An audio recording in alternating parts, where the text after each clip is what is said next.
आर मरले बा आर मरले बा आर मरले बा आर मरले बा मेहररुआ मरदवा के मरले बा मेहररुआ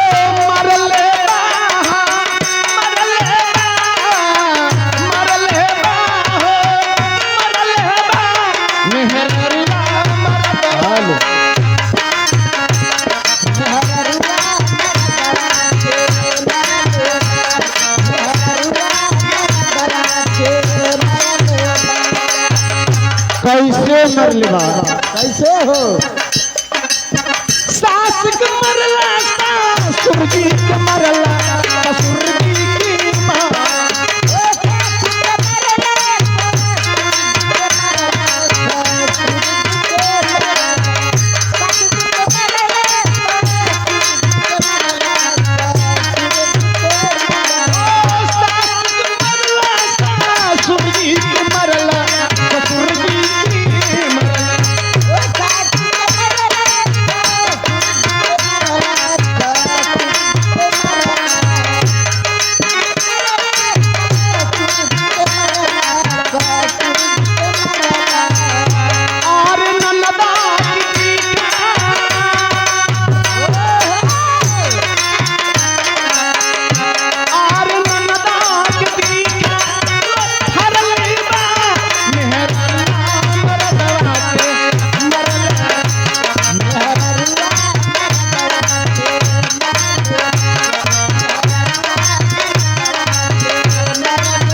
हेलो अशमिया सबसे पहले तो हम लोग से हाथ जोड़ के विनती हो अगर जे भी भैया अगर मोर आए दाएं बाएं सामने अगर खड़ा हो बस कर तो हम लोग से हाथ जोड़ के विनती हो जे भी मोर भैया आए दाएं बाएं सामने खड़ा हो तो हम लोग से रिक्वेस्ट है कि जे जहां खड़ा तहां निहुर जा निहुर जा निहुर के अपने अपने निकाली ला का जूता चप्पल कौनो 1-2 घंटा का प्रोग्राम नहीं पूरा फुल नाइट प्रोग्राम हो अगर आप लोग बैठ के ना देखबा तब नहीं है कबा की गल में जगदीश का नाच देखे जो करवा तो जवान रहल लेकिन पता न रतिया का कैसे करत रहल के नीका न लगत रहल का हो अपन जो कड़ई तय आप लोग शांति बना के बैठी हमके रात भर कर दे देखी हमार नाम हो जोकर हमार नाम है जोकर और जोकर का मतलब कि जो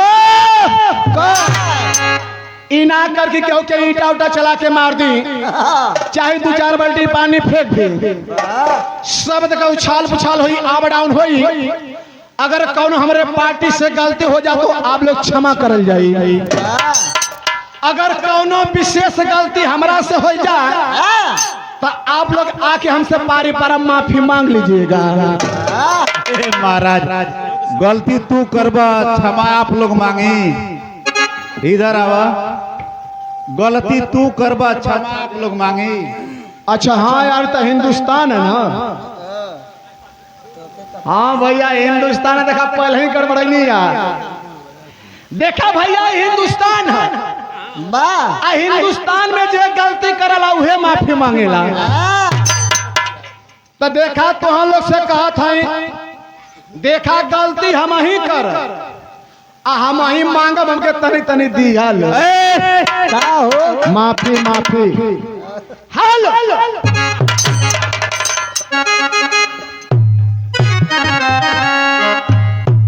रमेश भैया पा लगी कथे पा लगी। तब मास्टर स्वस्थ रहा, मस्त रहा, रात दिन चुगलाई में व्यस्त रहा। जुग जुग जिया, जुग जुग जिया। जोगिंदर भैया तैसे कम करा ऊपर वाला मास्टर जुग जुग जिया, दूध छोड़ के गांजा दारू पिया। मास्टर जुग जुग जिया, दूध छोड़ के गांजा दारू पिया।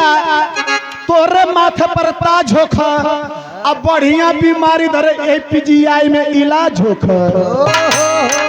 सही कहतो, जितनी कमाई हम दवाई में लगा दें, तुम्हारा आशीर्वाद तोरिए लगे रहू ठीक बा। ए महाराज हम बड़ जान के पलगी कैली कहो प्रधान जी कि हम दूधे पुते आप सब परिवार सुखी रही। तो यह कहने का था कि हमके रोजी रोटी खाती आशीर्वाद चाहिए। और ही का तो मास्टर तू जुग जुग जिया, जाके कौनो चट्टी चौराहे पर जूता चप्पल सिया। जितनी साजी का पैसा मिले खूब कचिया पिया।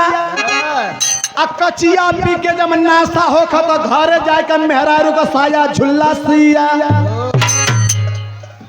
बहुत बढ़िया, एहू से अच्छा आशीर्वाद तोरी पास है का। अरे अब का दिन तीनों तो ले लेला। चुप रहा हमारा तीनों, हाँ तीनों तीनों दे देनी। अब तो ना कुछ बचल। हेलो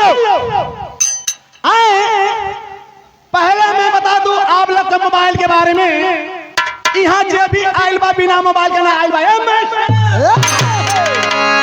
देखी आजकल का हमरे जैसा नौजवान लड़का थपुआ भर भर का मोबाइल ले हम आई लोग सैलून में बार पहले कैसन कटावत हम बार का कटिंग देखा जात हम चट्टी चौराहे पर सैलून वाले मेरा बार काट दो ऐसा कटिंग।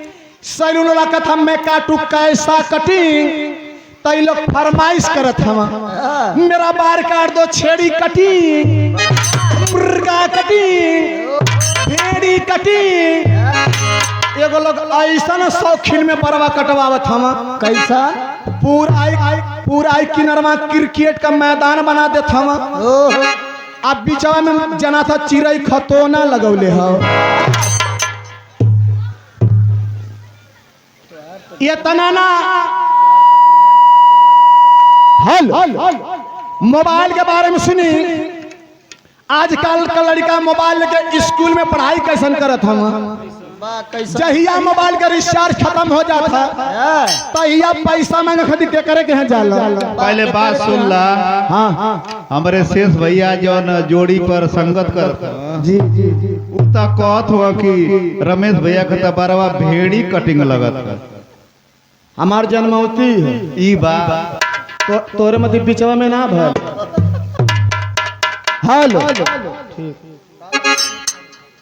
आए मोबाइल के बारे में सुनी। आजकल का लड़का मोबाइल के स्कूल में पढ़ाई कैसन करत हम कैसा। जहिया मोबाइल का रिचार्ज खत्म हो जाता तहिया पैसा मांगे करे के जाला माई के। ये दुनिया संसार में सबसे दयालु महतारी होले। जाए के पैसा कैसे मांगला कैसे माई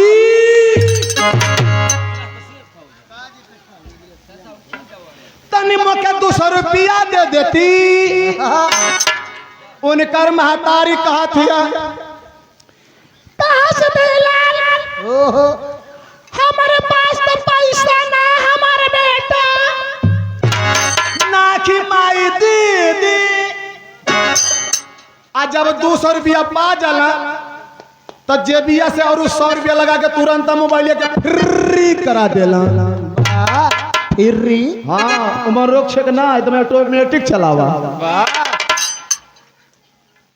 आजकल का लड़का मोबाइल के स्कूल में पढ़ाई कर संग तो हकीकत बात सुना सबकर मात्रा सोचना कि हमारा लड़का पढ़ लिख के डीएम कलेक्टर जज बना लेकिन जो आजकल धरती पर हो था एकदम ओरिजिनल बात सुना मोबाइल से कहना है मास्टर कहना कि धरती पर सब कुछ बचा के रहा यही में भलाई बा ये धरती पर सब कुछ बचा के रहा यही में भलाई बा और जब से मोबाइल चला प्यार के पढ़ाई बा टाई लगा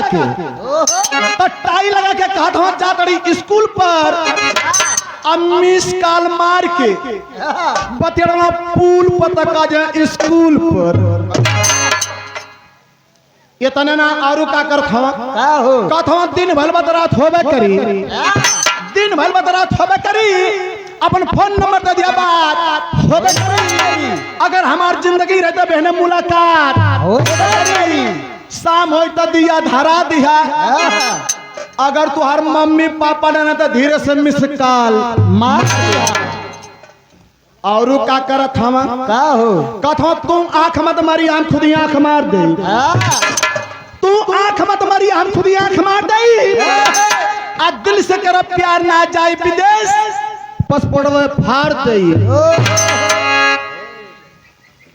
अच्छा तू हम लोग के कहत है तो जो हाई एंटी पार्टी बैठली है झोटलहिया लोग झोटलहिया हाँ ये लोग कहते जो करवा ठीक कहत उन्हें लोग के ठीक कहत है हमान के तो कहत ना इहो लोग मोबाइल चलावत हैं ई लोग कैसे चलावत हैं कैसे तई लोग एक हाथ में मोबाइल और एक हाथ में दस्ती ई लोग एक हाथ में मोबाइल और एक हाथ में दस्ती आज जाके जीएनपुर तक चल जाते बस्ती तक कहाँ रखा थे मर्द का हस्ती ई बोला था तो सोना ई शरीर बोला था तो सोना निकल गया टमाटी आई अपने भातारे से कहीं पहने अलगा हो तो गलवाने तो लगा ले वो फांसी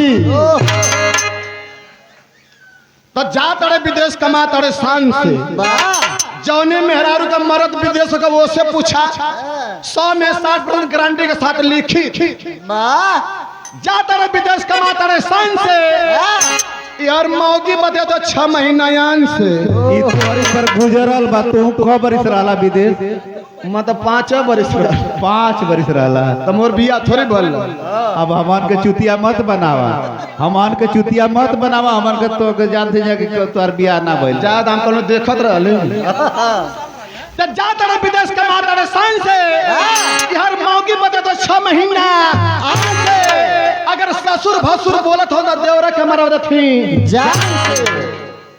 एक को गलत पैबाना एक को गलत पैबाना रमेश के बतिया पर अल्लाह ही मर सूतल बा दूसरे से बतिया थी खटिया पर तई तय अपने देश इंडिया अपने देश और विदेश का गाई ये लड़किन का कौन एतबार आजकल भग जाती 5-6 लड़किन का माई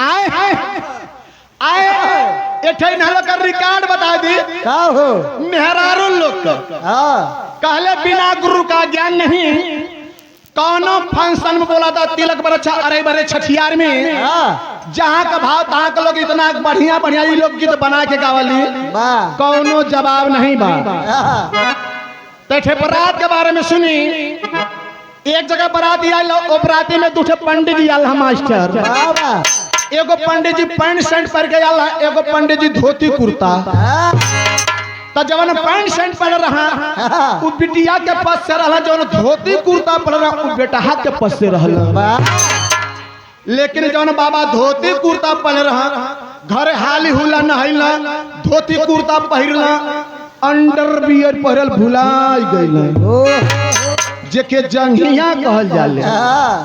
आज जब मड़वा में आके बैठ गई, जब बारात गोहने आ गए तो मेहरारू गीत गाते कैसे गाते कैसे हो? जब दुआरे बारात आ गई तो लड़की कुल गीत गाते अरे सुई डुली अरे सुई डुली कलाई बिची घड़िया में सुई डुली। अच्छा जवान की कुल गीत गाओ थे भैया भैया। अच्छा और हमारे सम्मानित भैया के तरफ से ये 40 रुपया भैया के चरणों में कोट पार्टी स्वीकार करती है और वो आत्मा जहां भी रहे सुख शांति स्थान जगह मिले पार्टी से हमारी ये शुभकामनाएं। जवान की कुल गाने की सुई डोले कलाई पीछे घड़िया में सुई डोले में 4 गो पुरनिया रहा। पुरनिया कुल कहते कि ये बाछी तोहन की दिया गाओ तो पिछवा से हमानो गावल जा। तो 3 गो जन पुरनिया रहा तो उनके तनी बीरत दतवा रहा। एक जन कुलहों से पुरनिया रहा ओकरे एको दांत रहबो न कयल। वो बुढ़िया कहते हम हूं गाई। पहले वो बुढ़िया का मुंह देखा कैसा रहल कैसा?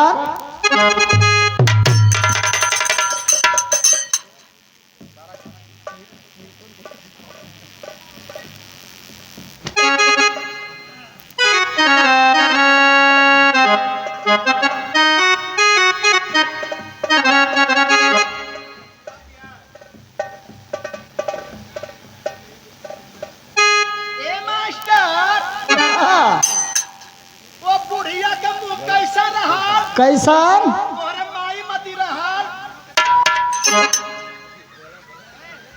वो बुढ़िया का मुंह देखा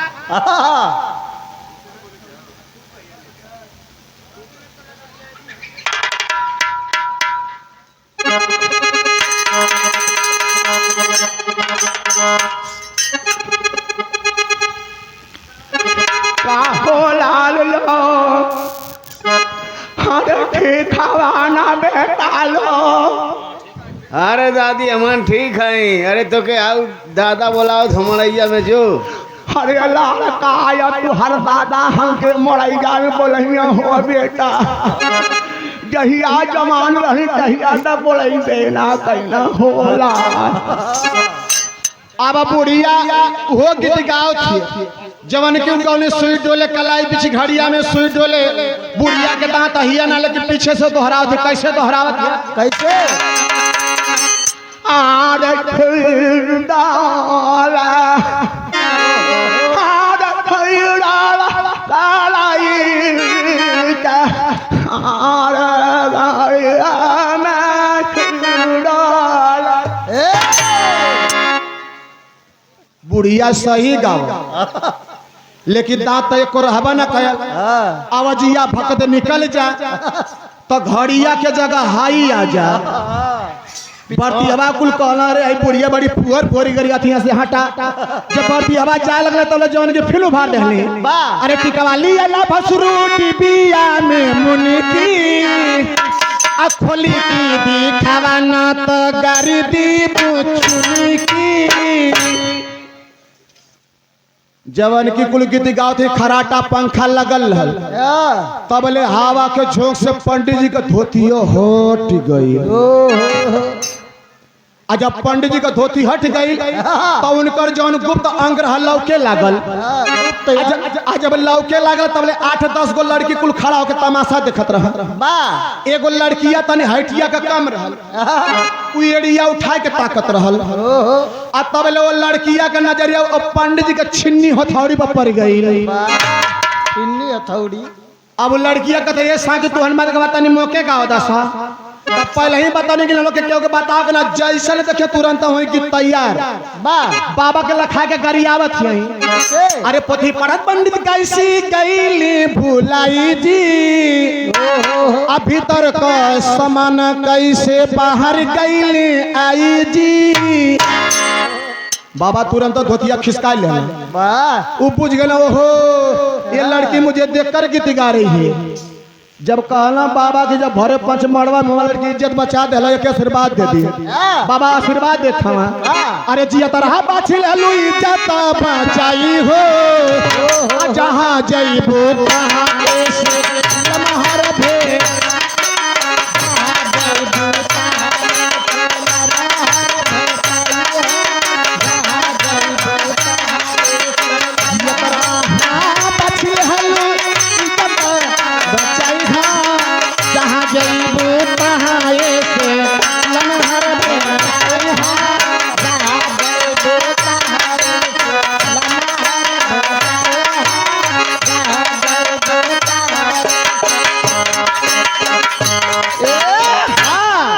अच्छा भैया आप लोग बुरा मत मनिया काले जोखड़े का बात पहले सुना गुना एक बाद धुना बाबा का संकेत उपराते में दुल्हनिया लंबी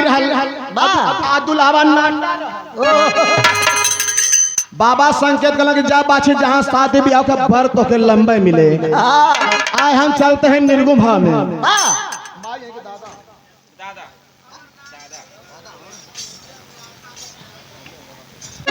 हेलो आए वो बाबूजी की आत्मा के शांति बदे एक निर्गुण कहना है मास्टर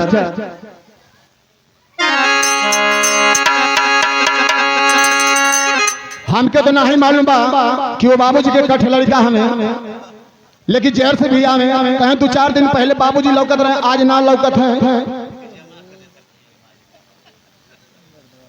और हमारे राम प्यारे लाल सलमान ये बाबूजी के कर्म द्वारा 20 रुपया चरणों में कोई पाठ स्वीकार करती है आत्मा जहाँ मेरे सुख शांति स्थान जगह मिले आए और बाबूजी की आत्मा के शांति बदे एक निर्गुण कहना है अरे बाबू हमारे भाई न स्वर्गवासी हो अरे बाबू हमारे भाई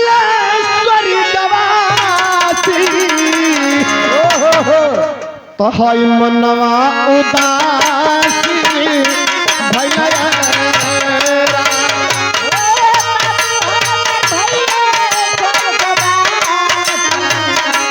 मनवा उदासी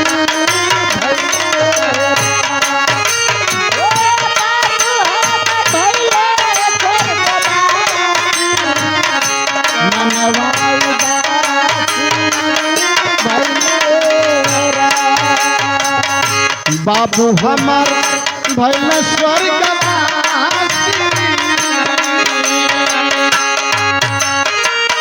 बाबू हमार भैल स्वर्गवासी मनवा उदासी भैल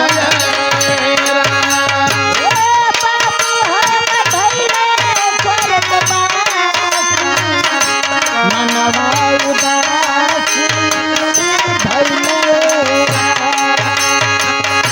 और देखें ये नौटंकी नाच आजमगढ़ यूट्यूब चैनल अंगद कुमार सठिया आजमगढ़ हमारे बहुत करीब के हमारे मित्र हैं हम उनका चैनल चलाना पैसा ही कमाना भैया जहाँ रात आप फूलों की तरह महकते रहा हमारी पार्टी से शुभकामनाएं लेकिन कहना है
अरे कुहर दे कहना है